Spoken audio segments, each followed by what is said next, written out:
So with the time being 7:01, I'd like to call to order the Wednesday, March 2nd edition of Norton Select Board. Let the record show that 3 members are present, myself, Michael Toole, and Christine DeVoe. We'll do our best to note when Meg and Renee join in a bit.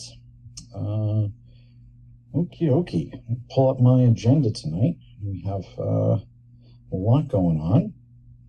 We'll start with public comment.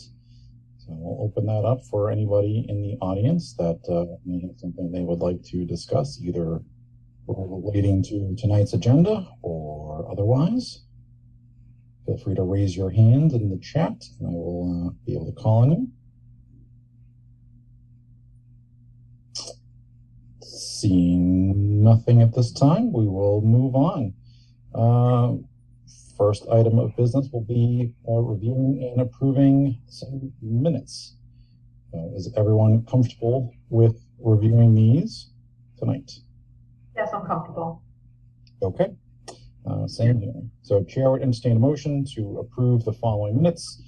February 2nd, 2022 open session, February 2nd, 2022 executive session, February 16th, 2022 open session, and February 16th, 2022 executive session. So moved. Second. Okay. Christine? Yes. Aye. Yes. That brings us to the end of minutes, and we are all the way up to appointments, resignations, and retirements. For Christine, I think the first one is the appointment of Bruno J. Giacalone as a full-time sewer technician, and I apologize if I have butchered your name, sir. Bruno Giacalone. Giacalone? Okay. Yep.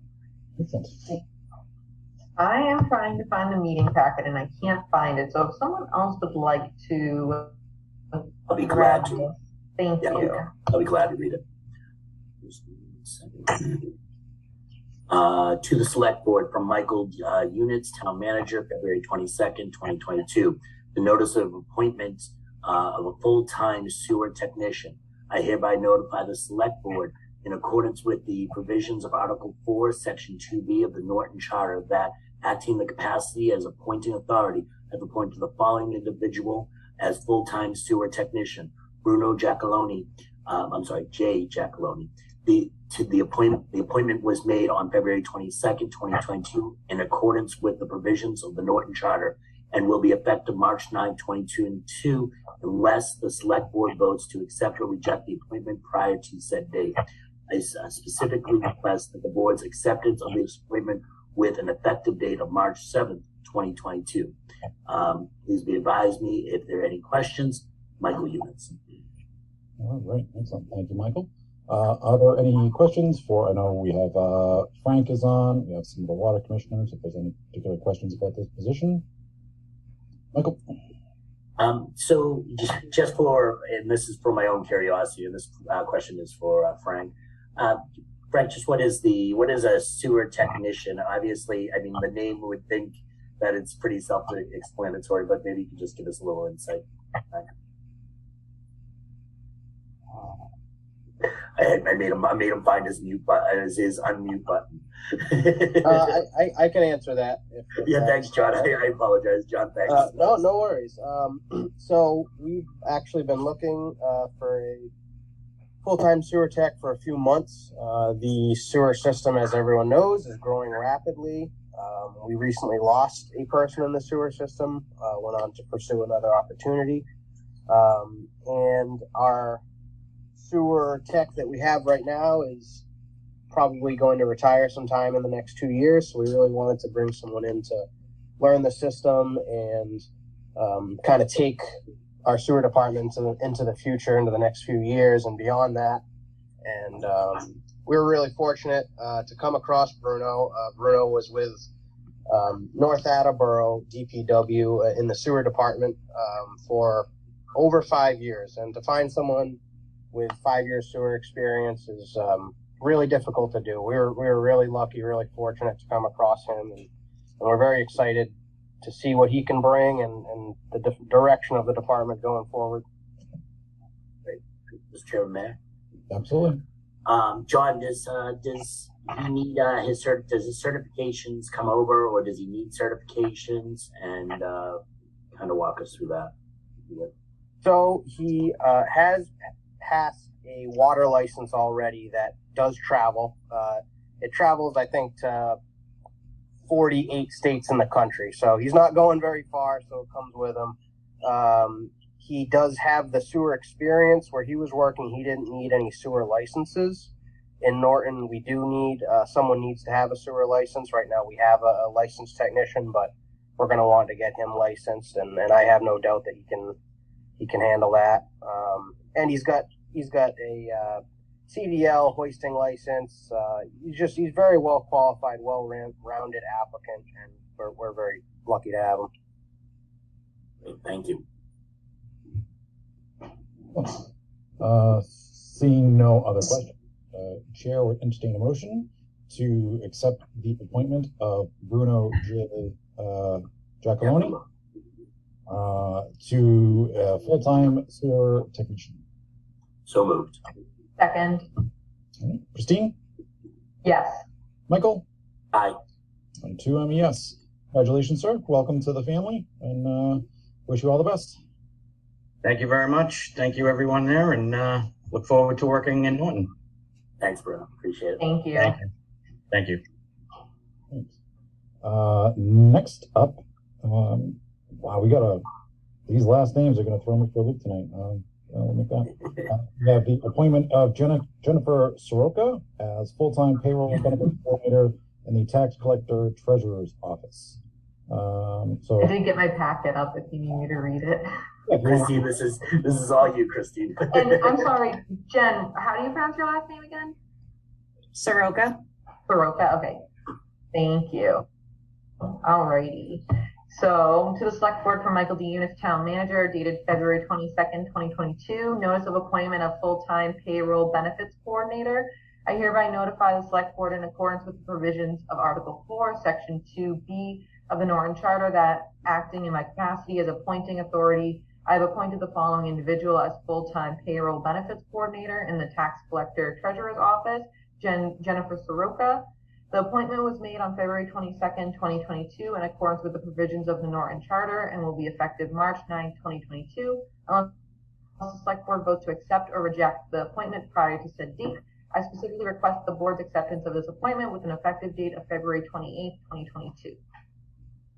all right, excellent. Thank you, Christine. Mr. Units, would you like to Sure. share a little bit about this position? Yeah, we've been looking for someone for 3 months to fill this position in the treasurer's office, the payroll clerk. And Jennifer comes to us with over 20 years experience in the field, including payroll and other human resource responsibilities. And we're glad to have her as part of our team. And she was on this week to learn the payroll on her first day of work, to start learning how to handle our payroll.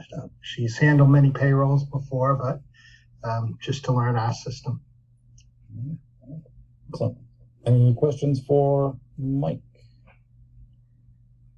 Seeing none. Actually, can I, Mr.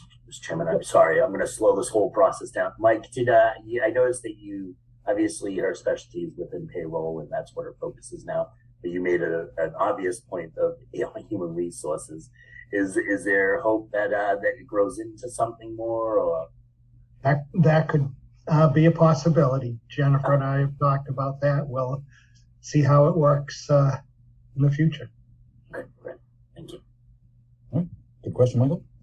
All right. Unless there are other questions, I would entertain a motion to accept the appointment of Jennifer Soroka as full-time payroll benefits coordinator in the tax collector treasurer's office. So moved. Second. All right. Christine? Yes. Michael? Aye. 2 yes. Congratulations, Jennifer. Thank and you. welcome aboard. Look forward to seeing you. Thank you. Thanks, Jennifer. Welcome aboard. All right. Next up is a Recreation Commission appointment for Matthew Rennick. And I'd like to interrupt as Meg, I believe, is on at 7:11 p.m. All right, excellent. Yeah. Thank you. Yeah. Welcome, Meg. Thank you. All right. Do we have any questions about the Rec Commission appointment? Christine, I know you serve on that. Do you want to weigh in at all? I know you're actively looking for members. Yeah, very excited that, somebody reached out and said they wanted to join. I think now we're going to be just one member shy, I believe, and then there's still one vacancy. So we got a lot of events coming up, and so we're looking for more people if anybody wants to join. So all I hear is it sounds like we have to put Christine on the Conservation Commission, the Planning Board. We've got to get her going on recruiting for those. I'm just the cheerleader trying to get people to join anything. Great, no, appreciate it. You're doing a bang-up job so far. Mm-hmm. All right. So without any further questions, I would entertain a motion to accept the appointment of Matthew Remick to the Recreation Commission as a full member. So moved. Second. Christine? Yes. Michael? Aye. And Meg? How about Meg? Yeah. Aye. Yes. All right. I too am a yes. All right. Excellent. So one more to go, Christine, and then once you fill up Recreation, what is your next target? Let me think. Well, EDC is full. I think you guys are full, so let me see. Yeah. I mean, right now it's trying to get all the election, the spots for the election filled, but that's good. That's a little tougher. So I'm gonna try and find another one, a little easier one. Sounds good. We'll get there. Thank you very much for that. Okay, we are now on to licenses and permits. The application of Tasties Norton LLC, DBA Tasties Bagels, Cold Treats and More for a common vic license to be utilized at 103 West Main Street, Norton, Mass. So, Mike, this is the new business that's coming in, taking over for the Dunkin' Donuts that's sat vacant since the early days of the pandemic on Freeman and West Main. Very excited to see that come to life. And they do have, if you go online and check out their menu, they do have several good items, tasty items. And it'll be a short drive from your house, Jack. It will. I've started following them online and Google every day at some of the goodies that they're bringing to town. So very excited. Mike, have you had a chance to meet with them or sit down with them? I have not. Okay. Not that it's a requirement. I just was curious if you had a chance to meet them. Do we have any questions about this? Seeing none. When do they open? Sorry, when do they open? And I don't know if they gave you any indication, Jen. I think they're making it sound more like middle to end of March. That's what their all the information they've sent out about it was the end of March. We'll stay tuned and hopefully they do some grand opening event. I know there's a lot of interest in this coming in, so very cool. All right, that said, I'd entertain a motion to accept the application of Tasties Norton LLC, DBA Tasties Bagels, Cold Treats and More for a common vic license to be utilized at 103 West Main Street. So moved. Second. Okay, Meg? Yes. Christine? Yes. Michael? Aye. I too am a yes. Welcome to town, guys. It's very exciting. And Jen, I did get down to sign. I'm all good. Caught up on my signatures. Thank you. You're welcome. Okay, that brings us to announcements. Christine, I don't know if there's anything in your queue. No, just rolling off what we talked about. So there's multiple open positions available for the upcoming town election on April 30th.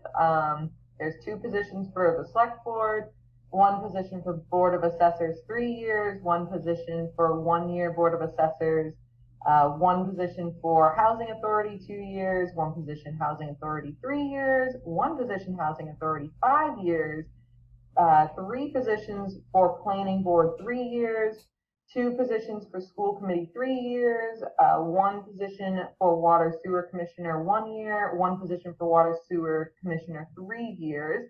So if you'd like to get involved in local government, you can pull papers by March 14th. Head over to the town clerk's office during normal business hours and pick up your papers to get signed. Makes sense. Very good. And town election is Saturday, April 30th. It'll be at the Norton Middle School. As Christine said, I think 3/14 is the last day to pull papers, and then I think the return date is the 17th. Do you know that offhand, Christine? Lucia said it was the 14th, but I'm not 100% sure, but the 17th I think sounds right. Yeah. Mike, do you happen to know? I think Christine's right there. I think papers need to be back in by March 14th. Okay. So pull your papers as soon as possible and get them in by March 14th. There is a gap between the last day you can pull papers and when you come back. So you can't go get them on the morning of the 14th and expect to turn them back. It won't work. Go online, Town of Norton website, and we'll have all that information. Very good. Thank you, Christine, for bringing that up. Michael or Meg, anything? I'm good, Jack. Okay. Nope, I'm good. Excellent. Which brings us into new business and our friends at Water Sewer to discuss infrastructure projects using the ARPA funds. So I know we have quite a few of them on here today, so welcome this evening. So if I could, just to kick it off, as I had said before, we're looking to use our Bristol County ARPA funds.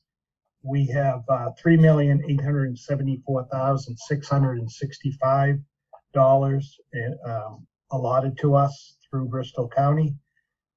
These projects that Water and Sewer will talk to you about tonight would equal $2,462,500, which would leave $1,412,165 left in the Bristol County ARPA.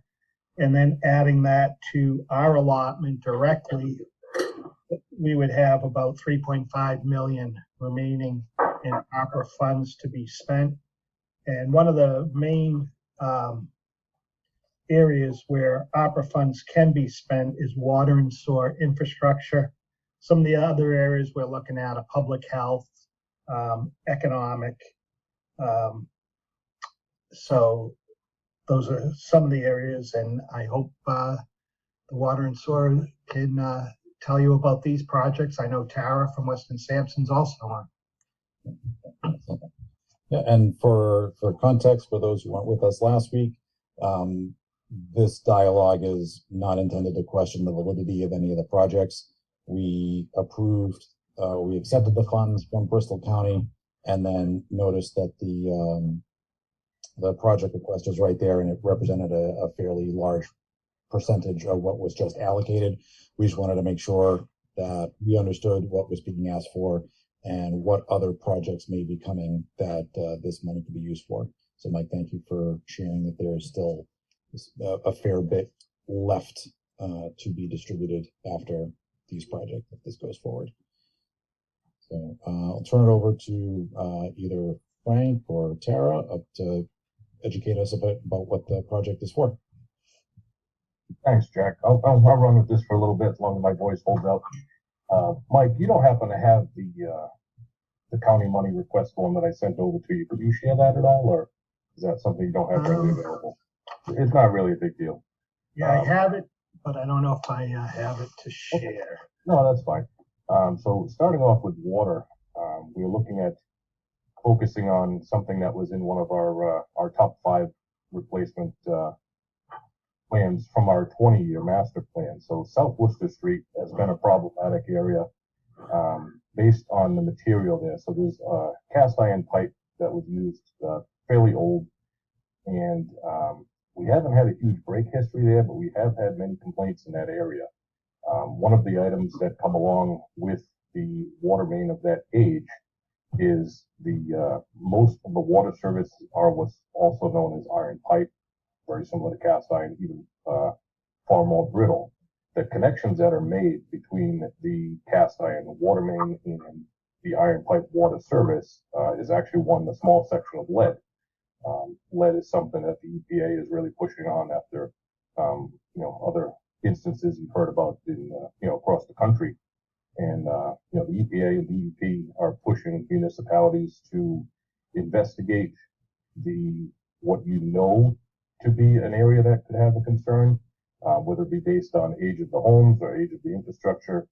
You can also look back at previous break history, any repair work that you've done in the past. So South Worcester Street falls into all of those guidelines, checks off all of those boxes. It fits the age requirement. It's undersized. It's a problematic area for discolored water. To do that in its entirety, we actually have portions that have already been done. So we've been chipping away at this slowly. The section that we would like to focus on would be South Worcester at Barrow Street. And as it runs down, it passes Dean, goes all the way down to Parker. It's about 4,900 linear feet. And that would be replacing, the cast iron main, the water services that are owned by the department, which would be from the main to the property line. That would remove our portions of any iron pipe services that would be there, remove any of these, what's known as a lead gooseneck, which is, like I mentioned, the transition between the water main and the service. So there's multiple benefits that come with that. Obviously, the improved size of the pipe, the increased flow by having a cleaner pipe internally is all going to be beneficial for water quality, but also for fire improvement. In that section there, the homes are rather close together. Some of the hydrants are spaced pretty far apart because it wasn't a requirement to be as close as they are now. So there's huge benefits that come along with that, as well as checking off all the boxes that are required for the county money with certain requirements. The other one we're going to add to that 4,900 linear feet is East Hodges Street. Unfortunately, this has a high break history. It has inferior pipe that is in the ground that doesn't do well in groundwater. That area is prone for high groundwater tables, so the pipe actually becomes soft, subject to breaks and with movement with wintertime and frost heaves, all of that. So that section of pipe there would be from drawing a blank. John, what's the street down at the development? So it's from Dean down to Iris Way. Yes, there you go, Iris Way. Thank you. Just over 2,100 linear feet. So yeah, we're talking a significant amount of infrastructure improvement. The county money is basically designated for these type of improvements. And then we did have some other requests in there for installation of sewer generators. So 2 of our stations are Holly Road Station, which is down off of Reservoir, and our Knollwood pumping station, which is down off of Newland Street. Both have it's inadequate backup power. So you have the opportunity there at one of the stations to run 1 motor when it's actually physically designed under normal power to run 2. So obviously there's concern if there's a high water event, you're basically relying on 1 pump when the station was designed to have 2. So a permanent generator will be installed there with the automatic transfer switch. That's at our Knollwood station. The other one is Holly Road. There is no permanent generator there. We rely on our technicians to actually hook up to a tow-behind generator and run down and physically plug that station in. Anybody that lives in the Grove area knows how frequently the power goes out there. We've actually had a couple instances, thank you, knock on wood, that we actually had to cut our way in and cut our way out. There was some trees that had come down during the storm, and it called for a generator, and we had to get down there with heavy equipment to move the trees to get in. So that's definitely just not the ideal setup for any type of sewer pumping situation. Tara can talk a little bit more about the specifics. We have her here from Weston and Sampson about the water, and I think she can also touch a little bit on sewer. If there's any specific questions before she gets in to the nuts and bolts of it, if you want to fire them across me. Yeah, Mr. Chairman, through you. So Frank, just so I'm clear, 4,900 is for the water pipe replacement. Sorry, Mr. Chairman, I had myself on mute here. So Frank, is the 4,900 for the water line replacement and the 2,100 is for the sewer line replacement? Are those together? There's two different projects of 4,900 and 2,200. I was a little confused by that. Are they all one? Yeah, I'm sorry about that. The two projects that I mentioned with linear feet are both water main projects. Okay. South Worcester at 4,900 linear and East Hodges at just over 2,100 linear. Both water main projects with water service replacements, fire hydrant upgrades, and additional hydrants installed.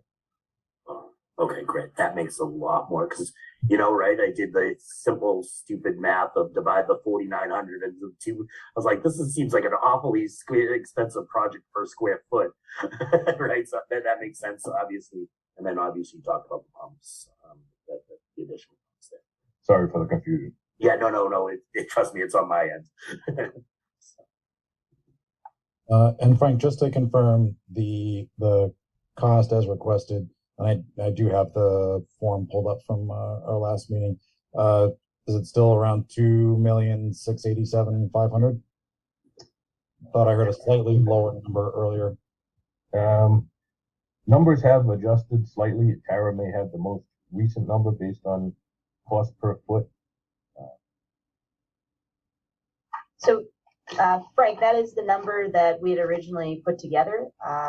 So I don't know if it's changed. I think there was two forms originally, but this is the final form. So the 2.6875 for both South Worcester Street and East Hodges Street. Okay, excellent. Thank you for confirming. And the description, pretty much in the project description of above, breaks it down a little bit more specifically per street. Yep, Frank got it all in there, so he's good to go. And am I accurate, just for future reference? I always had the $200 per foot to line brand new water line. You don't have to replace it. You don't have to do anything. Am I in the ballpark there? Because this is obviously 383, but we're replacing lines. That means we're removing something, replacing something, and then obviously the generators and all that. That's where the 383 per foot is the differential, right? So for this case, this is including, so construction is a little higher than that, depending on the type of work, but it's linear footage. We've got design, bidding, and construction services covered in all of this. The current climate is a little bit concerning with delivery of materials and ability for contractors to even get ductile iron pipe. So the latest I heard is about 6 months out for an order. So, the whole hope is to get this started sooner than later and see what the bids come in at. But we've got some conservative approach here, and the hope that is certainly the low bidder will be significantly lower than this total project cost. Okay, great, thank you. Any other questions before I jump in? What does this carry in terms of geotechnical testing? Check for ledge along those areas. I know that's been the enemy of many a project around here in recent years. Just want to make sure that we're at least going in eyes wide open, knowing we can't change what's in the ground. Yeah, the benefit here is that you have an existing water main and there is some known conditions. The water departments have certainly already excavated several spots where they've repaired and made repairs. We will be doing geo probes, which we did on Pine Street, to locate any ledge. We had indicated previously by other test pits that were conducted that there was ledge on Pine Street, and we actually lucked out and did not find any actually on the project. So there's a couple big boulders and some small spots, but for the most part, water main's a little bit easier. It's only about 5 feet deep. So sewer can go up to 20, 30 feet. It's a little bit more significant on ledge impact. But the other opportunities here, we haven't started the design phase, so there is potential for remove and replace depending on the exact location of the existing main, or running it parallel. We've already had some trenching that has already broken up some ledge if there was any. All right. Great. Thank you. Anything else whether technical, project related wise. I guess one question, and this is really for Mike and Frank. Where does this fall? Where does this fall in priorities for the town? I mean, obviously, water is the most. We're limited by what we can use the money for, but everything else that we could use the money for is obviously water line replacement from old pipes. Yeah, I would imagine is pretty high. But I wanted to kind of just get a sense. Was this something that was like, oh, this was a real worry for the town? With the lead initiative coming down, they're really pushing municipalities to focus and target those areas that I mentioned based on age or based on any type of historical data that you have. They're going to require that you do investigations, actually physically going out, doing excavations in the street, verifying what you think is there. It seems rather foolish to me to spend the amount of money that's going to be involved going out, digging 10, 15 test pits per street, basically filling it back in just to take a picture and verify what you already know is there based on age. That to me is throwing money away. You know, it seems to be much more beneficial to target a specific area, whether you can do the entire road in one project, if you need to break it up, if it's rather large, but focus on, removing what is known to be there. If for some reason you come across an area that, doesn't actually fit all the criteria, say some of the service lines have been replaced over the years, prior to the length of time that myself or the other operators have been here, that's great. You're still replacing the water main that's very old and problematic in the area. Then you just move down the line and continue getting rid of your older aging pipes. So the target is still there. The opportunity has come available to us to use the county money, the specific criteria that only allow county money to be spent on certain things. This fits all of those boxes. It's going to obviously improve water quality, improve fire protection. It's going to obviously certify us with lead removal for EPA and DEP. So to me, it's no brainer. I know it's a large amount of money, but having it funded, by the government instead of funded on the ratepayers, that's a huge plus. No, and my hat's off to you, Frank. This is actually a proactive approach, and we got into the trouble with the water for years, but not being proactive. So my hat off to you, department, and looking at projects that are proactive in nature. Great, I agree. Plus, having this document ready to go right away, making sure your first one out is a good way to make sure you get that in there. I have maybe this is more of a question for Mike in terms of procedure. If for some reason the cost of the project exceeds what has been requested through the grant, how would that increase be funded? Is that through the water sewer enterprise accounts, or is that a town meeting article? Just trying to understand what we may be looking at in the future. Hopefully it could be covered under, I'll leave that up to the commissioners, but under their water and sewer enterprise account, or it would have to be another town meeting. Okay. But Tara said we're not going to have to worry about that. I heard her. No pressure, Tara. No crystal ball for what happens in the next 6 months, but yeah, it's been a very volatile climate during COVID, but we've got some decent contingency here, and if by the time we're finished with the design and ready to go out the bid, we can always cut down the linear footage a little bit and put it as an alternate or something if we need to, just to make sure we have enough funds available. I mean, the whole goal is here to definitely obviously spend free money and not put it onto the ratepayers. No, I think that's a fantastic thing. Nearly $3 million that doesn't have to come out of anybody in town's pocket is, well, at least in a less circuitous route from the federal government. Yeah, I think that's very, very good. Christine or Meg, any questions or thoughts? No, I think I agree with Frank about a no-brainer. All right, excellent.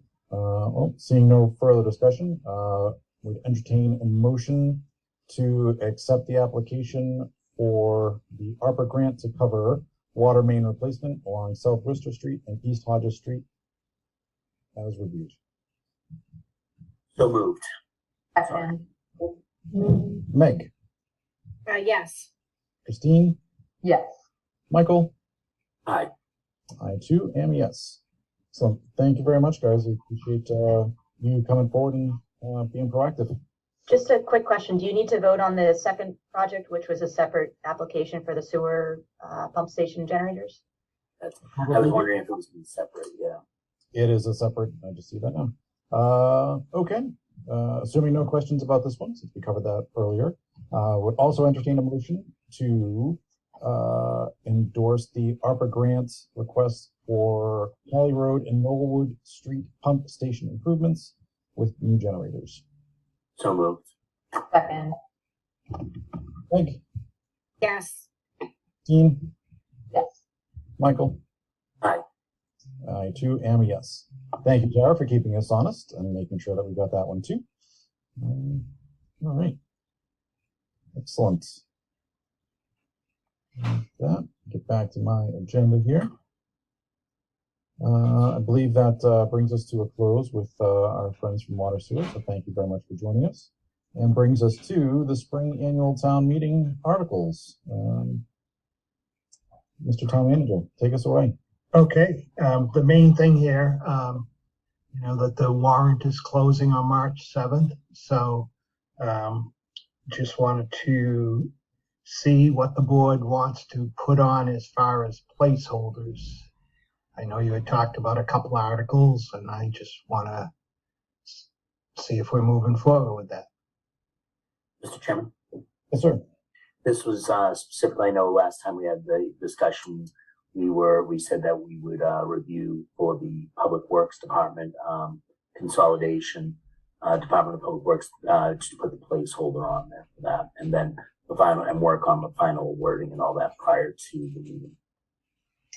I think we have that one, and then the liquor license request one is still. Yeah, I think those were the two that we were really debating. Okay. Right? Yeah, we'll just put draft language in there as placeholders, and then it can be worked. The details can be worked out the next few meetings. Okay. Do we need to vote to put those on, or since you tell me? You can, yeah. I would just. Yeah, we would have to vote. All right. So I'd entertain a motion to place a placeholder, two placeholder articles on the spring annual town meeting warrants. The first for the creation of a Department of Public Works, full text and language to be developed, and the second for a liquor license request. Again, specific language to be developed. So moved. Second. Okay. Meg? You're muted. Yes, sorry. Okay. Christine? Yes. Michael? Aye. I too am a yes. So Mike, do you think at our next meeting we'll be able to get a look at the draft list and see what's... Sure. Oh yeah, definitely. Yep. And I believe FinCom had their first meeting on Monday. How'd that go? We good. We just did a financial review, and they voted to have hybrid meetings in the future. So, Okay. Mike, did they certify? I know we got notification on free cash, and I hate to say free cash.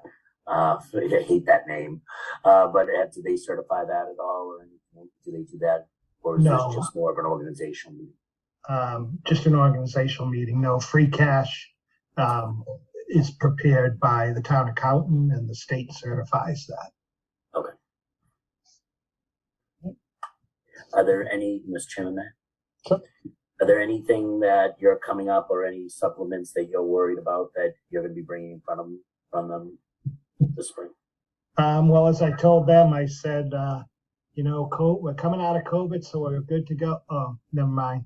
We didn't expect a war. Yeah, So, exactly. It's a war now.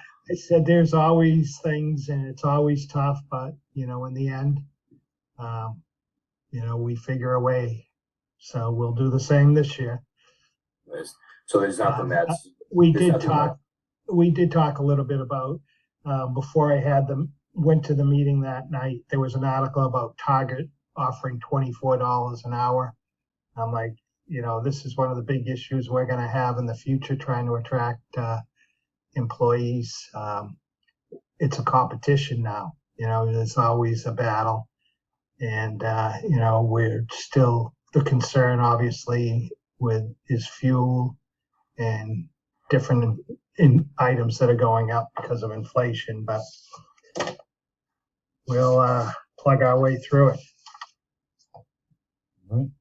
Excellent. So Mike, it's a bit outside the scope of this, but maybe for our next meeting, if we can talk about maybe proactively doing that salary study to see with the rising minimum wage, at least here in the state, how we may need to adjust our internal rates. I mean, to your point, I believe some of these positions are $18 an hour. So is $3 over minimum appropriate for whatever that role may be? Right. So I need to do an assessment. Okay.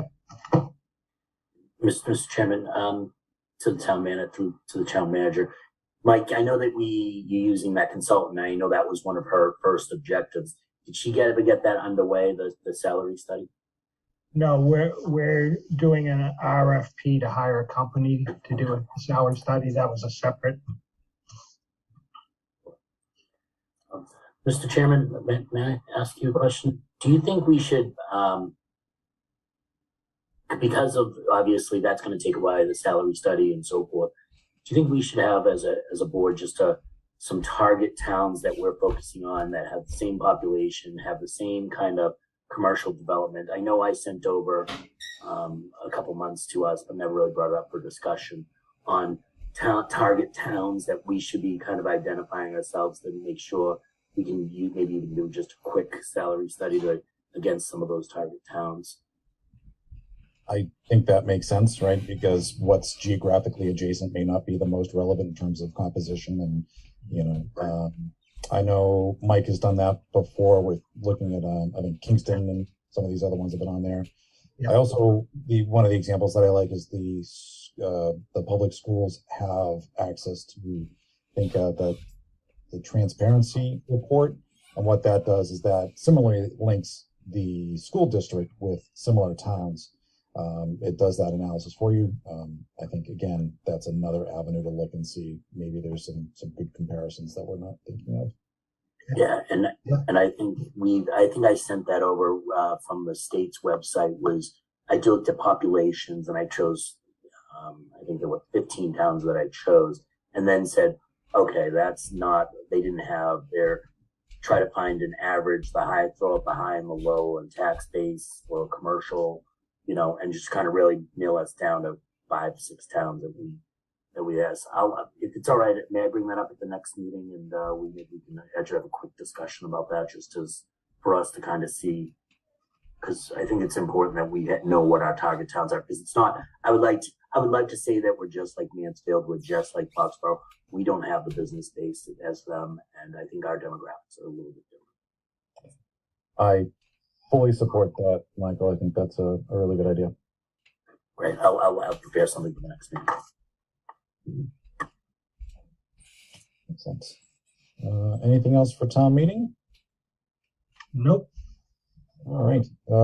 GATRA Advisory Board Liaison Appointments. That's me. Okay, so when we decided that I was going to be the person on this advisory board, I was told that there was only like one meeting a year. There's been at least 7. I didn't count because there's been too many. I've read all the minutes, but I've only been able to attend one meeting, and that was the first one, just because it literally lined up with my lunch schedule for work.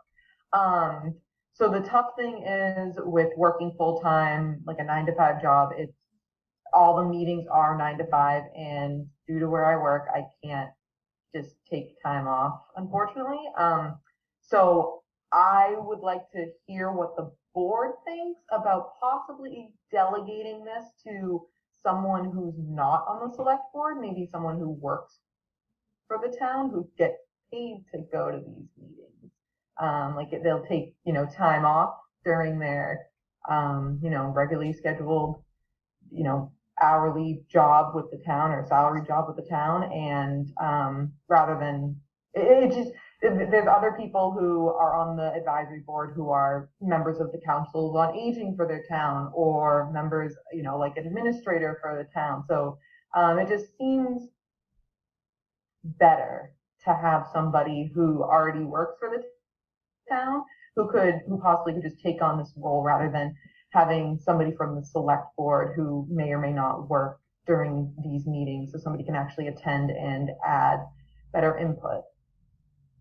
Christine, we're gonna dock your pay for missing the meetings. Okay, I mean, we're gonna. I actually owe you money. 25%. We're gonna dock your pay. Yeah.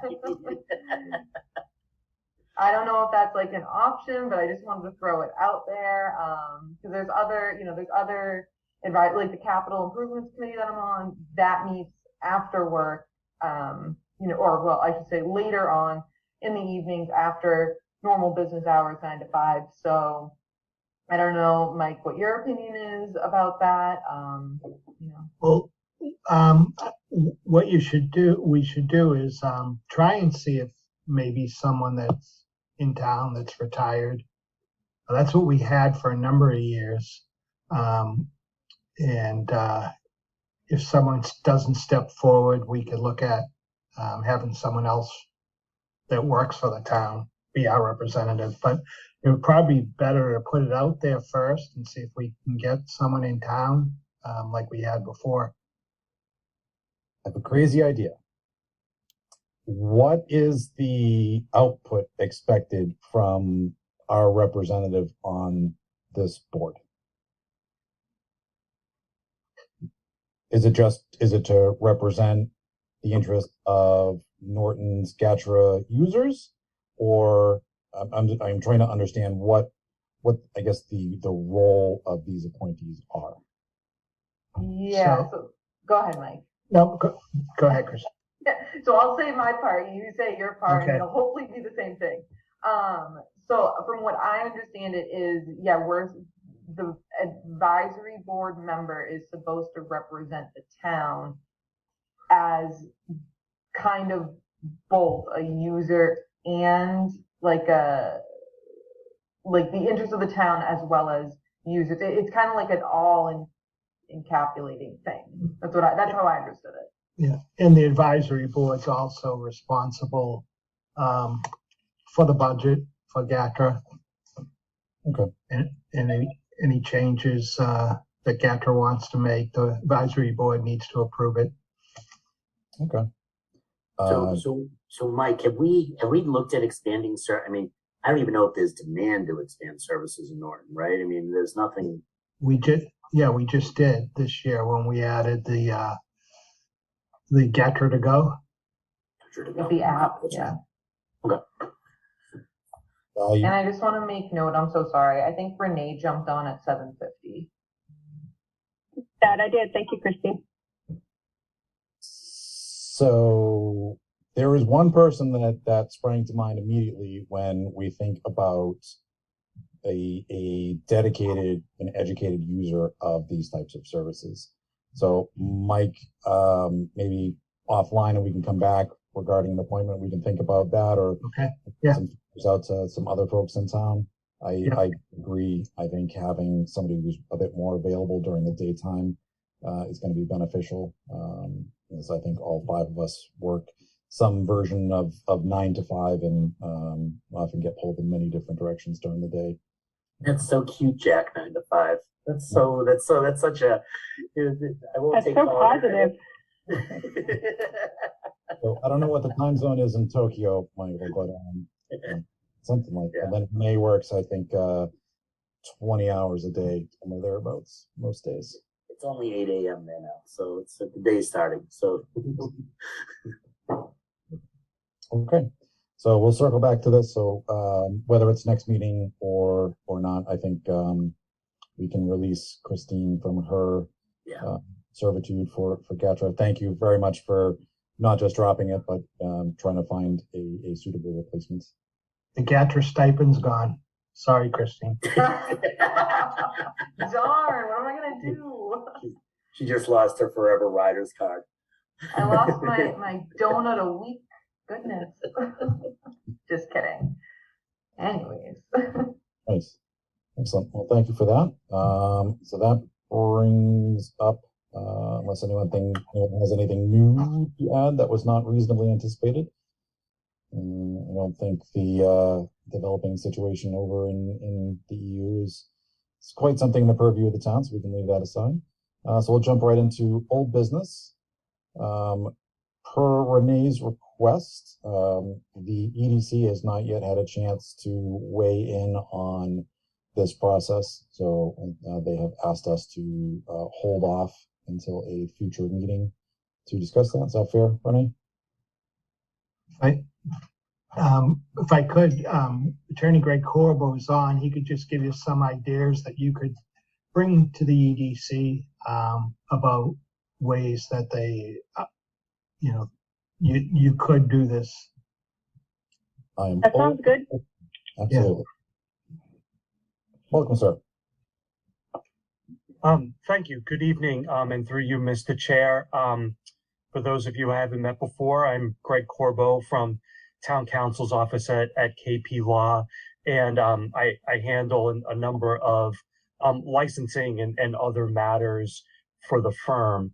And so I was speaking with town manager earlier about the fact that you may have one liquor license available at this time. I think it's a Section 15 off-premise license. Is that correct, Mike?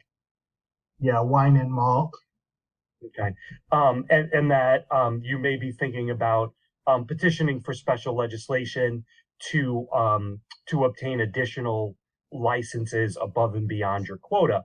And so the question I was asked was, well, what happens if you have this limited number of licenses available and more than one person is interested in or applies for that license? And really the general laws concerning liquor licensing do not address this issue. There are very detailed procedures for what you are required to do when you receive a completed application, including timeframes for acting on it, and then rights of appeals and the substantive issues you can decide. But there's nothing that says that you have to decide applications in any particular order or through any particular method. However, what the courts have said is that when there are multiple applicants for a mutually exclusive benefit, meaning, more than, or I should say 2 or more applicants for one liquor license, then both of the applicants are entitled to a fair evaluation of their application and some reasonable comparison based on the purposes of the statute.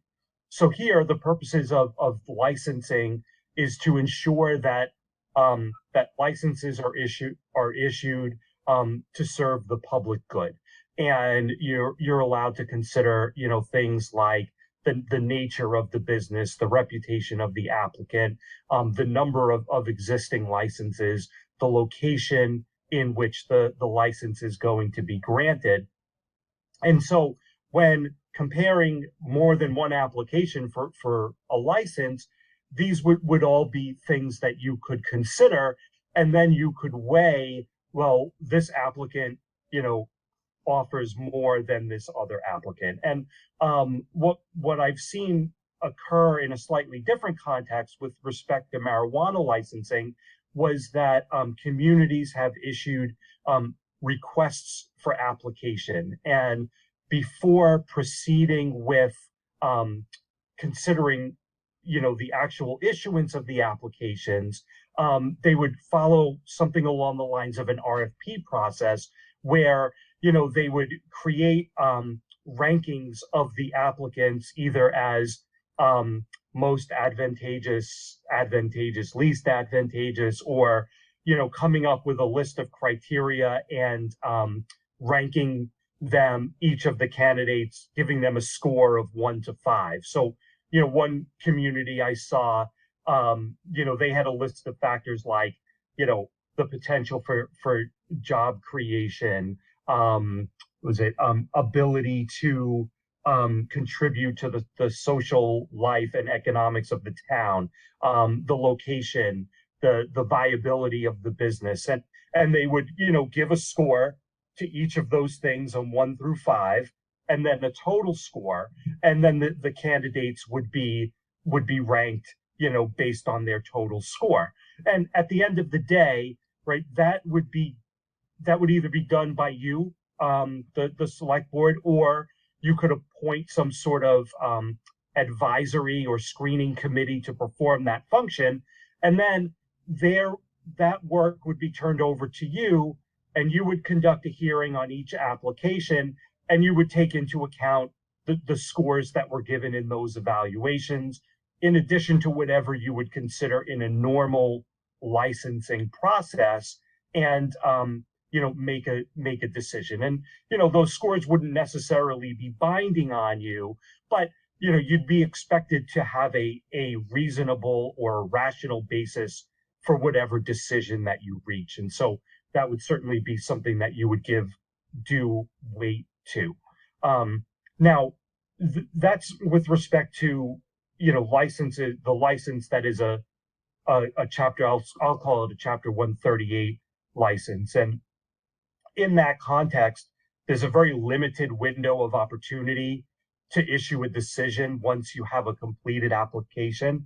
So within 10 days of a completed application, you have to publish notice of a hearing, and that hearing has to be held at least 10 days after that notice, but the decision has to be made within 30 days. So whatever evaluation process you're going to have would all have to occur within those 30 days. However, if you were going to create new licenses by special legislation, that would then create an opportunity for you to expand on that process and create whatever timelines you feel are reasonable to work in this evaluation criteria. So that's the sort of the general gist of it. Of course, there's nothing that would prevent you from simply putting a notice in the newspaper saying, we have a license available, first come, first serve. And see what happens, see how many applications you get, and proceed in that respect as well. So there is some flexibility here to tailor this procedure, but that's basically what I was able to come up with. I know I kind of just threw a lot out at you, but are there any questions? Michael? So Attorney Carbo, so a question to ask you. Obviously, this is typically what you're describing is typically for license available. With specials, do you have experience with special legislative licenses at all? Yes. So through you, Mr. Chair, the most common situation that I see with respect to special act licenses is you have some new development in town, like a retail center or retail construction, and the developer or a tenant wants to open a restaurant or have a liquor license establishment. And so they will come to the town, and if the select board so chooses, they will put an article on the warrant that seeks authority to issue this additional license above and beyond the quota. And sometimes it will be for a specific applicant. Sometimes it will be for a specific location.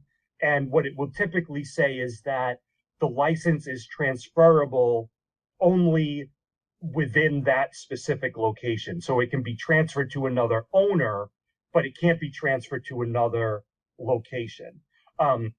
That's the most common scenario I've seen, but because it's special legislation, you have considerable discretion and choice as to what you would do. And you could ask for a special act that simply says, we want 5 new licenses. Or, you might say, we want to split the town into sections, and we want to have 2 licenses in this section and licenses in that section. There really is a great deal of flexibility to you when you're seeking special legislation. It doesn't have to be site specific. It can be area.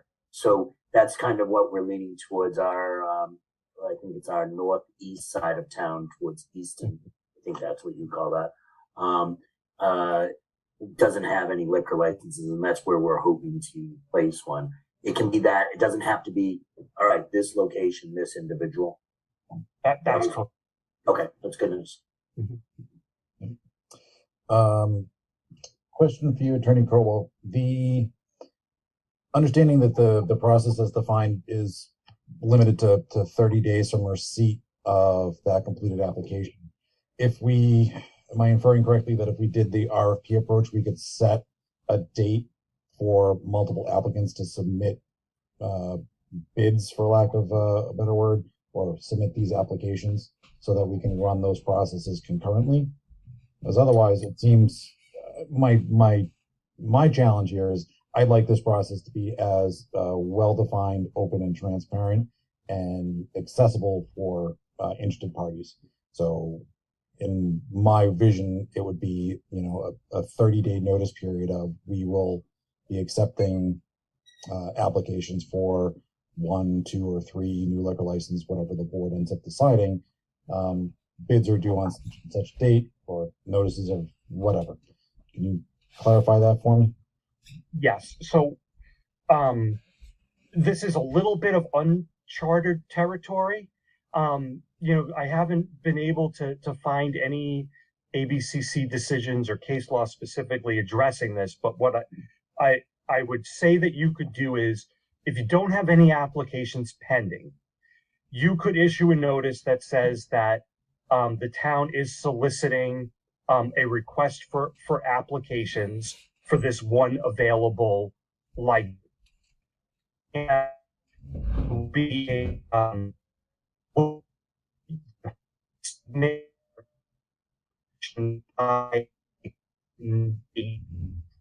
and then have the work applications done prior to the file. So it would be preliminary. Then the will do its work and do application. Those would process with third time frame. And is we have a number that basically says that your application is considered complete until you've gone through the evaluation process. And thank you. So just to clarify one thing I think I heard there, if there was an application already submitted prior to that period being noticed, that would need to be dealt with as currently prescribed, that 30-day window. Is that correct? Okay. That's correct. And so, if you have one application before you start this, then you're required to consider that application. Now, there'd be a question as to whether you could say, once that application comes up, well, we're going to deny this application because it's, we do not see a public need at this time. We intend to embark on this planning process. That would be something that, would likely be subject to challenge. And I don't know how that challenge would come out. And one question, Michael, just to finish that train of thought. Can someone submit an application for a license that does not yet exist? Or does the application need to exist before someone puts a claim on it? Yes, the license has to exist. You would simply reject an application if there are no licenses to give. Perfect. Thank you very much. Super helpful. Michael? And to follow up to Jack's question, he asked the question that I was going to ask, but the second part of that is, does a letter of intent or letter of interests qualify as an application in this process? No, it does not. I would assume no, it does not, right? Yes, I'm sorry to interrupt. No, the clock does not start to run until you have a completed application. So, and to that point, you mentioned, so we could outline in the process that that the application is not complete until the evaluation is done by whatever committee or group goes before it, right? That's correct. Okay, and I only asked that because we did essentially the same process for the retail licenses for marijuana, and it was months for the group to be able to schedule people to come in and have discussions and get information from people. Like, it's not, I mean, that 30-day window is somewhat concerning. I mean, we just, you know, as a town, we don't move that quickly. And if you have another set of review beforehand and then the board, that's a difficult situation. Yeah, yes. And, you know, I don't know whether the marijuana licensing has that kind of tight time constraint to it. And so you may have had more luxury of time there.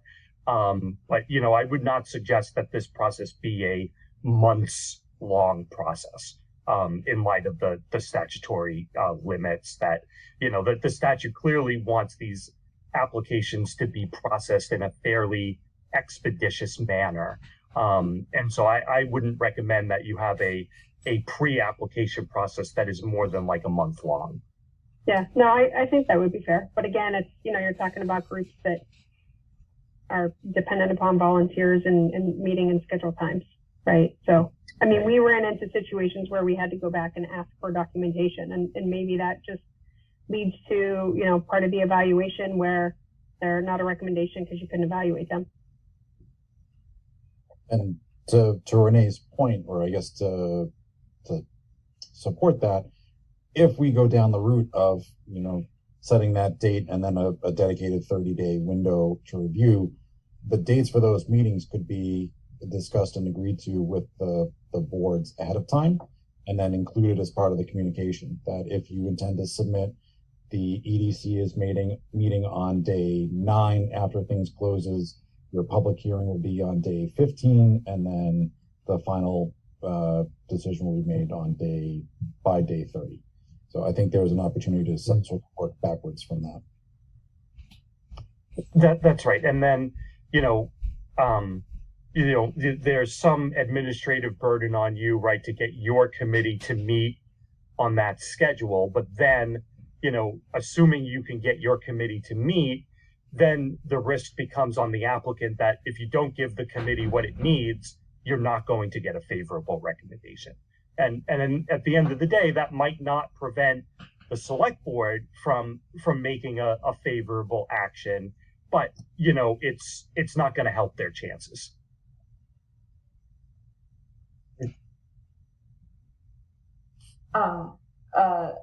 You had mentioned, I tried to write it down quickly. You had mentioned that there's like the limited window. So the 30 days is when the decision is due from when they submit the application.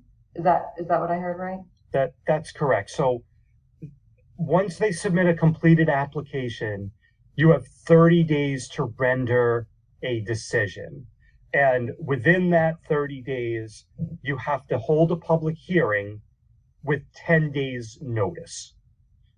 So you do have to sort of work backwards. And then if you do not meet the 30-day deadline and the applicant does not agree to extend it, then they have a right of appeal to the ABCC. It's essentially as if you denied the application at that point.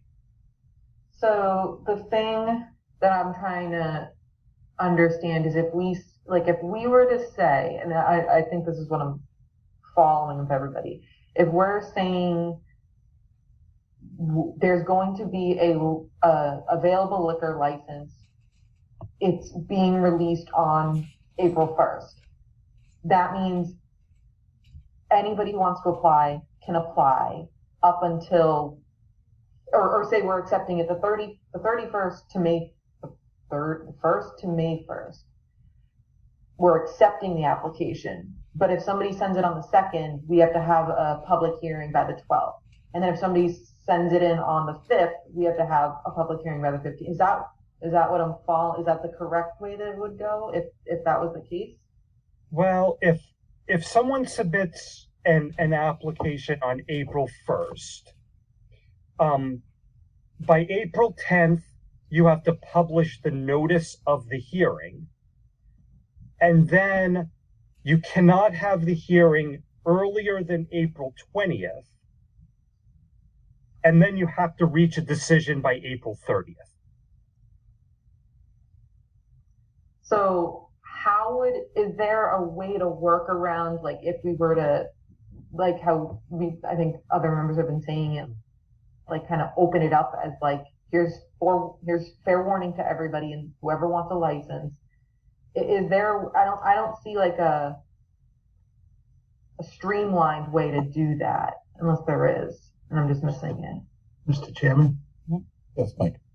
I think the ideal thing would be that if you're going to do an RFP process, you don't ask for applications, you ask for letters of intent. And hopefully you're able to get by that way. And then once you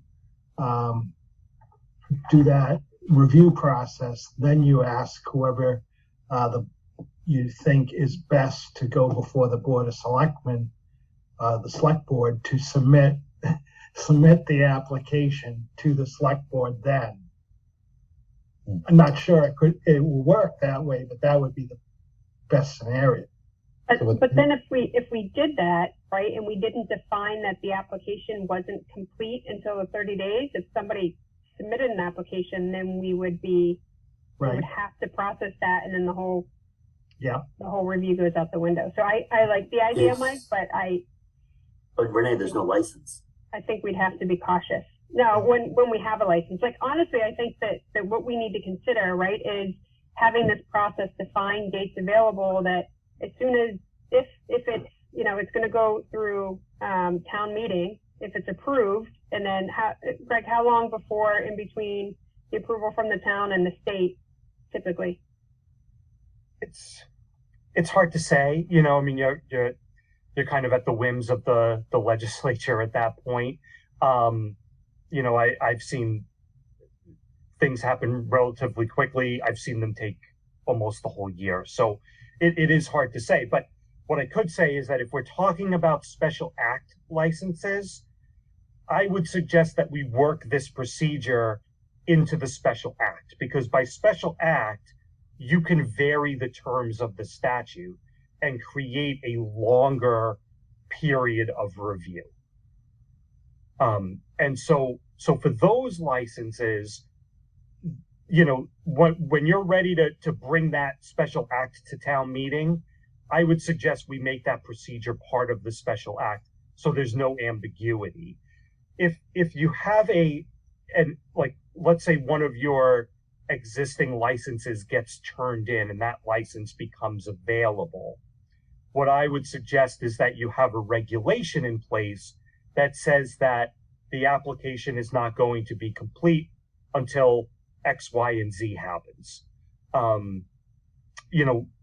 Whether that would be upheld by the ABCC if someone jumped the gun, I cannot say for sure, but I think that's the best way to protect yourself from that type of situation.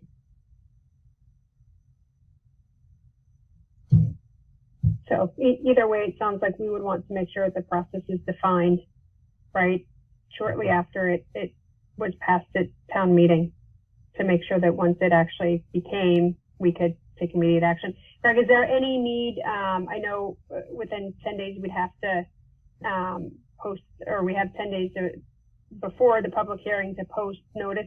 Do we have any of those requirements if we did an RFP process? Or could we just start the process? Like, could we just announce it and it begins and we say for the next 30 days, or are we required to give like a 10-day lead? I'm not sure. I'm not sure I followed that question. I'm sorry. I'm just wondering if we have to give notice that we're going to do an RFP process, or if we can just start the RFP process. No, there's no requirement that you make any sort of announcement that licenses are available. So, when the license becomes available, or if the license becomes available, you then, you could sit back and do nothing. Or you can publish some sort of notification that says, this license has become available. this is the process that we're going to follow in receiving applications, assuming that there is more than one applicant that is interested. And then we would define the process and go from there. Okay, thank you. Excellent. Any other questions? I think what I'm taking away is that we have the ability to define a process. It needs to be done in a very clear, intentional way before these licenses get available, and there could be a run on that. So town meeting is when, Mike? June 8th? You're muted, Mike. 5th? Still muted. June 7th. June 7th. I was going to get there eventually. So June 7th. So 3 months and a little less than a week, ideally, understanding that there is a lag between potential approval at town meeting and getting through the state legislature. And Greg, if I understood correctly, in respect to writing into legislation what the review period would be, that would be within the warrant or the article that we would put on the warrant, or would that be somewhere else? That's correct. So typically what you put on the warrant is for sort of a general statement that says, to see if the town will authorize the select board to petition for special legislation. And then you have a copy of the actual special legislation that you intend to seek. So we would put the procedural part of this in that special legislation. And I can certainly work with Michael, between now and when you have to approve the warrant to put together a sample special act for you. So Mike, when does the final language for spring town meeting need to be written? You would get me on that. Is it 14 days before town meeting, I believe? It's either 7 or 14 days. 7 for the annual. 7, okay.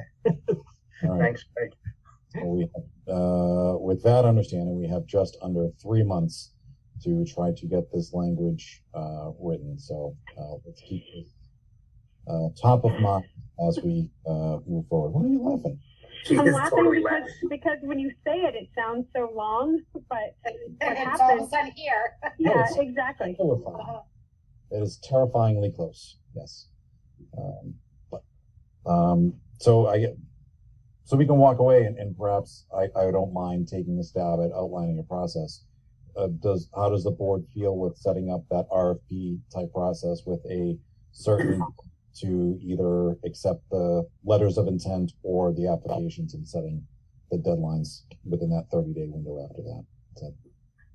I think it seems very fair, and I think it's a very fair process. I think it's better than just saying, here's a license available, throw your applications at us, and then it's just craziness. And it could be not fair because some people we know are probably prepared, and some people might not be prepared, but they want to get, they would want to get, yeah. Jack, I think that's fine, and I would say, the EDC essentially has this process written out. So if you want, let the EDC take the first crack, and then we'll bring it to the next board meeting. I heard that as I have less work to do, so yes, let's do that then. Thank you. And gladiator style is not an option here. We just can't put them in an arena, let them fight for it. That's not an option. Anything that prevents it. One of my colleagues suggested rock, paper, scissors. That's great. I guess that's a little more civil than my recommendation. Yeah. All right. Are we good with Attorney Corbo for this evening? Yes, thank you. Thank you so much. Thank you. You're welcome. It was good to see you, everyone. Same here. You too. Have a good night. You too. Renee and the EDC, thank you for revising your marijuana progress flow for this purpose. All right, back to the agenda because my phone closed out on me. That brings us to discussion and vote on the charter committee. So this is something we had talked about previously, and I had asked to come back on before you guys tonight, just to try to bring it to a vote and see how the board feels. To recap, this would allow the select board, school committee, finance committee moderator, and I think one other, to select individuals to form a charter committee, which is different than a charter commission, to study the town charter and make recommendations back, non-binding recommendations back to the select board, and then the select board can decide to put those in front of voters. I think it's a vote at the polls as well as town meeting to make any charter changes. So this is not a shortcut to the process by any means. Per our current charter, the charter committee is to be convened in a year ending in 0. The previous iteration of this board decided to hold off on forming that because there was an active charter commission going on, and we did not want to create any confusion between the two and the recommendations. So seeing as that, recognizing that it is now a year ending in 2, I realize that's sort of outside of the purview of the charter, but we do have the ability to do that. So I open it for discussion. Do we want to start this now to see if there are any smaller scale changes that could be recommended to the town without waiting another 8 years or collecting another 2,500 signatures? Yeah, I think that's good. And I think you laid out the exact reasoning why it's okay to do it now. I mean, again, I think it's great. The only thing is we can't find people to serve on our existing committees right now. So it just, does that dilute? Yeah. Do we take away volunteers from something else? I'm just, glass is half empty right now. So as I understand the language, it does not need to be a member of those respective boards.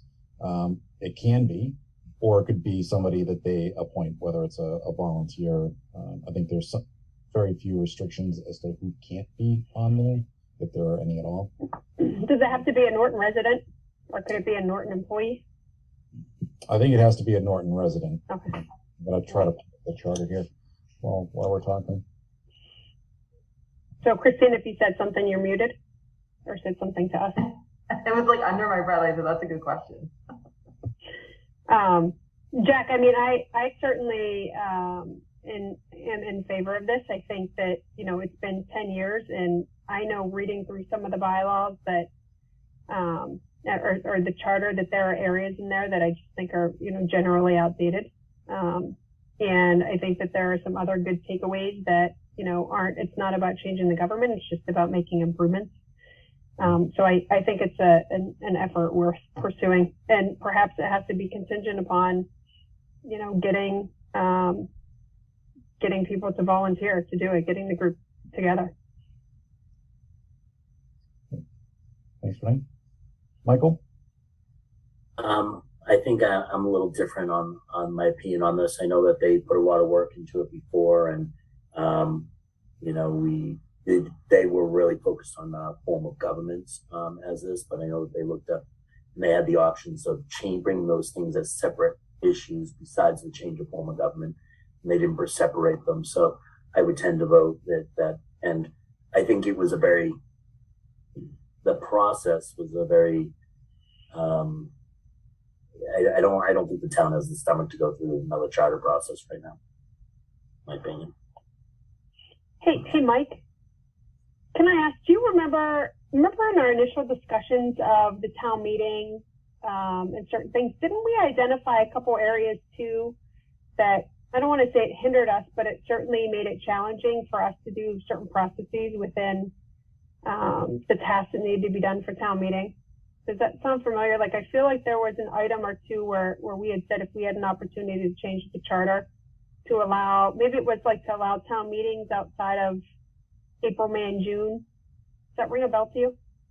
Oh, it was the location. Because per our charter, we could not hold our town meeting outside the confines of Norton. So that put the Mansfield Xfinity.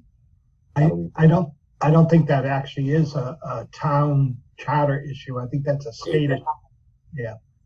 But What about, we can is it check for the that. months or for the location? The location. Location. Okay. So the months might be an issue. I'm gonna have to go back through notes. Yeah. And changes for our charter and changes to our charter can be made. I mean, a citizen can petition it. One of us can petition it. It obviously goes through the same process of going through a town meeting and then to a vote. So, that's, I think anyone that wants, if people think that there should be changes, I think if this committee happens, great. If it doesn't, okay. But those changes cannot be brought to the town at any point. They can. It's difficult. I mean, Michael, you remember through the EDC, right? We had to do this for the marijuana stuff. It's a lot of work, especially, I don't want to say to one-off it, but some of them could be big and some of them could be fairly small. So I think it's twofold.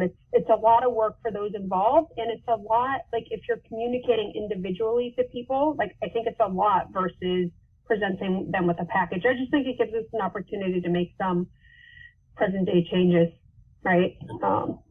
But I understand what you're saying as well. Yeah, I think you kind of hinted on this, Michael, that the Charter Commission recommendations were an all or nothing deal, and it was a very large shift. I think that perhaps there are smaller components of that would not have been so dramatic, such as changing the form of town government, that could be beneficial. And I'd just like to see if we can pick those up, if there are any, without needing to wait quite so long. And if this committee does come together, Jack, from our request, that this does not represent a form of government change. It can't be done in this method. They can't recommend a form of change. I think that's one of the important things that I would hate to see this committee hamstrung because people think, oh, it's a change. They're going for the change of government again. It's like, no. This is improvement of processes that are in place, but not the change of government. That's a different process. So I don't know that it is, and maybe I'll have to rely on Mike. I think my understanding is that technically anything would be on the table through this, and previous charter commissions have similarly recommended forms of government being changed. The difference is their recommendations don't need to go in front of voters. It goes through the select board and then the voters. If I'm recalling, and Mike, please correct me if I've misspoken. Yeah, I'll have to find Lawrence. When we asked her opinion previously on this, I thought that the charter committee could make administrative changes, not major changes to the form of government. That had to be the charter commission. That was my understanding as well. That's the charter review committee can't do that, I thought she said, but I'll have to find her opinion and get that to you. Yeah, just looking at the language, special committee shall be established for the purpose of reviewing this charter and to make a report with recommendations to the town meeting concerning any proposed amendments which said committee may determine to be necessary or desirable. So it doesn't get into any delineation about what is or is not out of scope, at least in the language of the charter. I think we do have that opinion, though, from Lauren previously, so I'll get that to you. Yeah, it'd be great to know. Mike, I remember in some of my research for the little bit I did for the town report last year, I swear that I read in there that it was a year that the review committee had proposed a change of government. And maybe I'm mixing articles up. But yeah, it'd be great if you could dig that up. So I think with a question of that magnitude still outstanding, I'd be more comfortable asking people to vote eyes wide open when we get that answer. So can we hold off on this until our next meeting, just so we can close that out? I think that's an important distinction to have. Can I just make I'm just going to add an opinion. I know there was a lot of, I don't know, I've really never seen a town so divided after the last election, especially on that. And I'd like to try to start fresh and try maybe a different approach. And I'm actually more for having members who are on committees currently, like select board, school committee. I'm more for that because people have entrusted those people to find what's best for the town, not people. I'm rambling, but that's just my opinion. I think we understand. Hey, is there? It's a good opinion. I mean, people that are in those committees are vested, Christine. I get what you're saying. It's they know kind of what's going on. We don't want someone coming in that's. I mean, don't get me wrong. Fresh eyes are always good on some occasions, but I'm not sure in the charter review committee that's effective. So I mean, I think that's what you're trying to say, and hopefully it makes it good. Well, again, and Christine, I agree. I just want to say, like, yeah, the town divided thing, it was no joke. And I'm just so done with this negativity and all this crap that's going around, not just our town, but the world. And so if it's an open wound right now, like, this is probably not the right time to resurface it. I mean, it can wait another 6 months, but like, let's just like get through. I don't know. That's my opinion too. I think that's why it's important if this provides the ability to change the form of government, because we don't want that split anymore. Like, this is really to say, let's look at the charter and where can we make improvements, not let's look at the charter and change the form of government. Mike, can you also, in that opinion, if the opinion does include that the committee, they're making recommendations, right? But if they have the ability to make a recommendation for a change in government, can you also confirm with her that if that were made, that the board has the ability to not accept the recommendation, that it would essentially just pause with us? Well, everything would pause because there would be recommendations to us, wouldn't it? I know, but I just want to make sure that there's not a loophole, right? Because I think that's all of our concern, is that we don't want to, like, the focus here is not to change the government. The focus is just to make improvements, because there were some things that were identified that I think the town would benefit from overall. And we don't want it to seem like we're undermining people by just like we're sneaking around, right, going to the town meeting. So I think, yeah. Mm-hmm.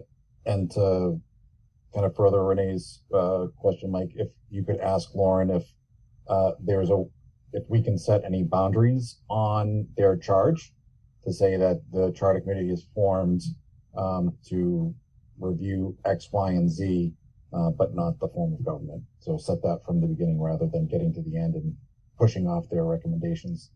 Trying to set the clear ground rules ahead of time. Okay, so we'll take this up next week. I appreciate the discussion on that. And let's see.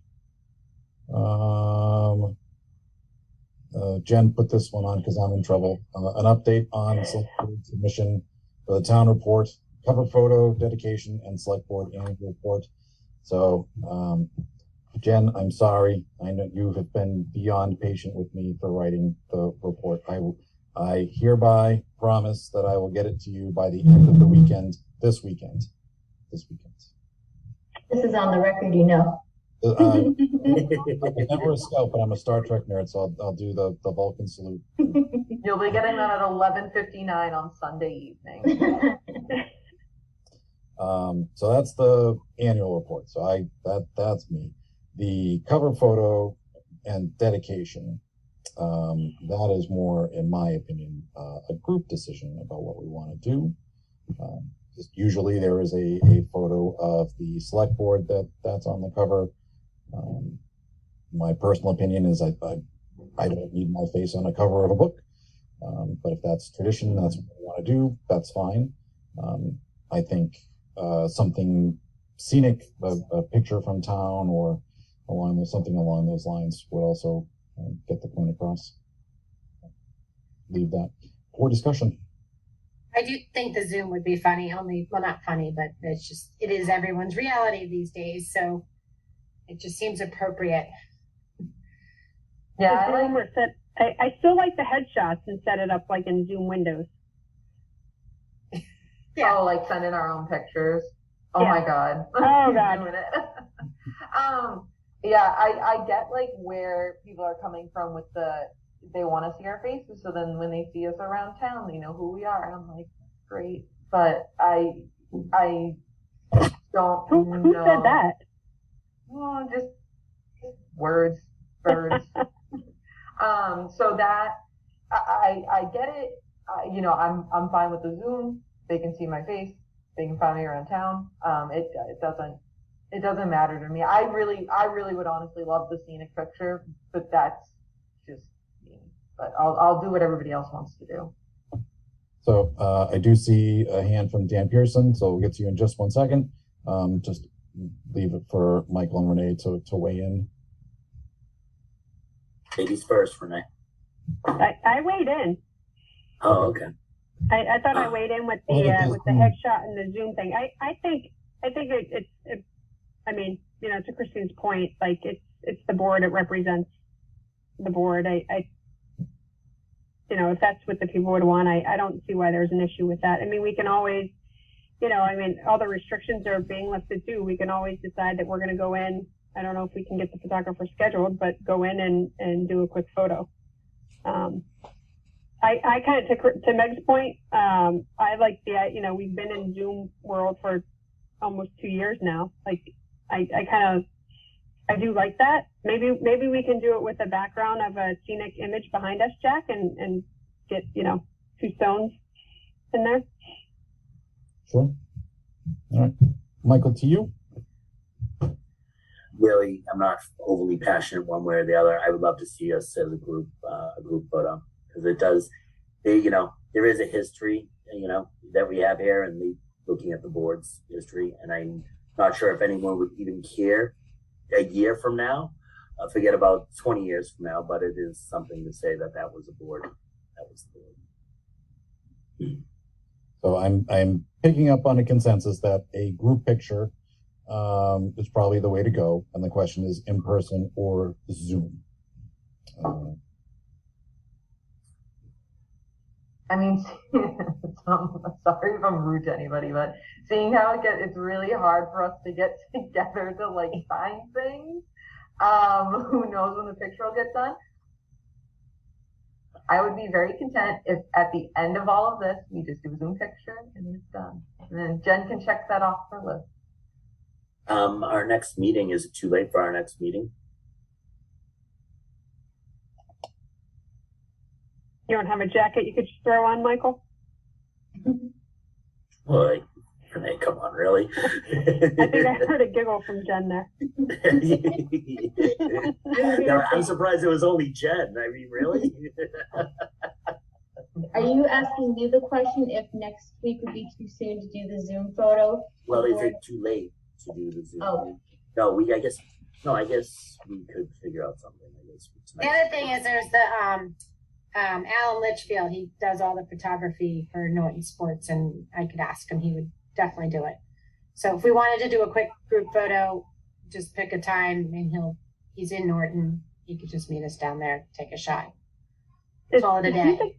Is he the guy that we use? I can't remember. And, I don't know. Mike left his seat. Mike left his seat, but I know it's somebody local. I just can't remember his name. Yeah, Peter's right. I think it's Tom has done the photos in the past. Yeah. So, I'm just saying it doesn't matter. I'm just saying if you need someone quick, he can do it. So whatever. Okay. I'll be honest. I don't know where we ended up with that. Are we getting together in person? I'll be honest. Christine's idea of just doing it tonight and ticking the box, or maybe we do that, and then when inevitably we can't schedule ourselves for some time in person between now and the end of time, she has a fallback option. Okay, it's Ash Wednesday, and so I did one with ashes. So no, not tonight. Okay. Tonight it is. Can we can brush that out later? If we can. Hey, Jack, I figured it out. If we get the scenic view, we can all make that our background on Zoom, and then we take our Zoom picture. It's getting. I think we all get our butts together and just take a photo and call it a day. Can we, as long as we have the scenic picture in the background? I think we've spent enough time on this. Okay. Yeah. I was just trying to wait to see when you were going to shut it down. Yeah.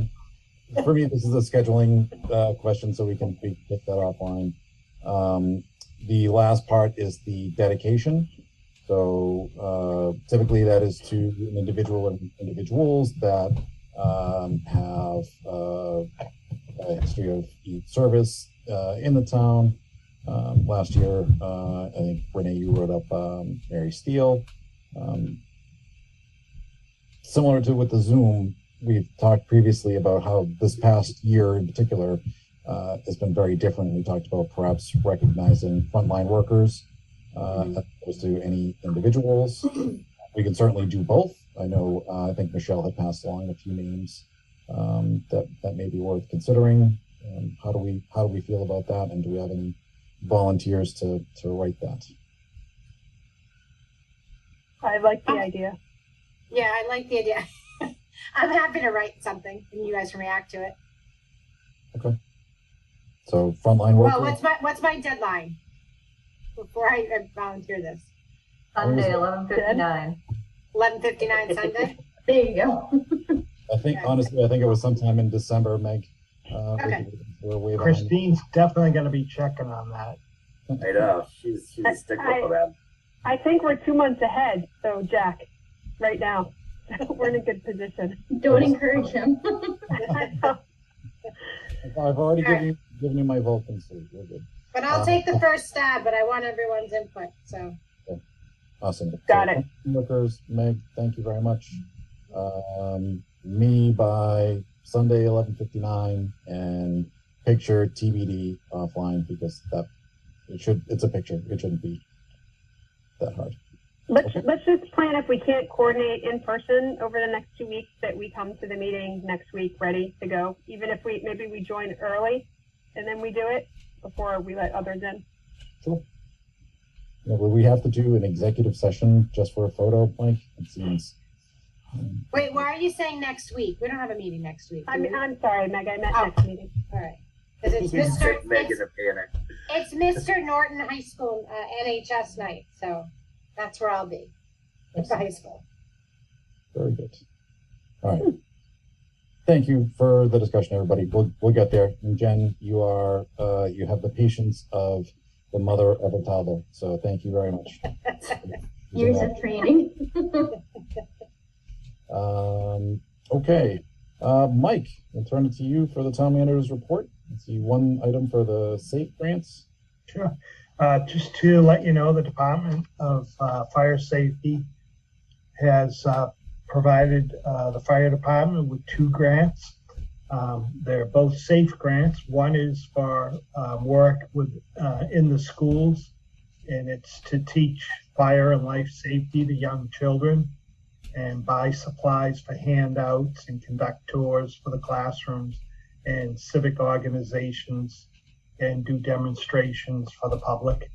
And that's $5,175. And they also received a grant of $3,055 for to work with senior citizens in home safety inspections, smoke and carbon monoxide alarm installations, and testing and replacing batteries and their detectors, and installation of house numbers on homes that don't have numbers. So I want to thank the fire department for applying and receiving those 2 grants. Very good. Thank you, Mike.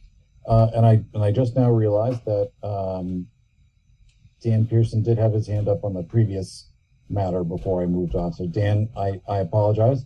Is there anything you wanted to add onto that? And I do apologize for forgetting. Oh, no apology necessary. I put my hand down. I was just thinking that this is a sort of plug for something I talked about before, and I will be getting the form to put it on the docket for the next town meeting. But something that would be nice on town, not just the town report, but also when I go in the town hall, I see this a nice diagram of what the new town hall will look like is a town model, which is so I just thought I'd mention it. That might be something to put on town things that will cost nothing and give us some give our town some additional clout. All right. So that's a neat idea, Dan. Thank you very much for thinking of it. And yeah, let us know what we can do to help. Thank you. So Mike, thank you for the info on the SAFE grants. Anything else to add there? Nope, all set. Okie dokie. That brings us to select board report and mail and go around the horn. Anyone have anything come up this week? Renee? No. Meg? No. Christine? No. Michael? Okay. Just, Mr. Chairman, just real quickly, and it's not really in our preview, but my thoughts and prayers go out to the people of Ukraine. And, I think we all, I guess collectively as a select board, maybe in their next meeting, if maybe we can do something of recognition or resolution to that. I think that would be, I don't know what options exist for the display in front of Town Hall, what may be possible and or appropriate for there, but definitely riveted by the stories coming out of there, and thank you for saying that. I will I'll float some ideas around, and next meeting we'll have something. I know some select boards, city councils are sending passing resolutions of support and forwarding them to the White House. Not that the town of Norton has this thing, but maybe maybe it lands in the governor's office to be forwarded to the White House.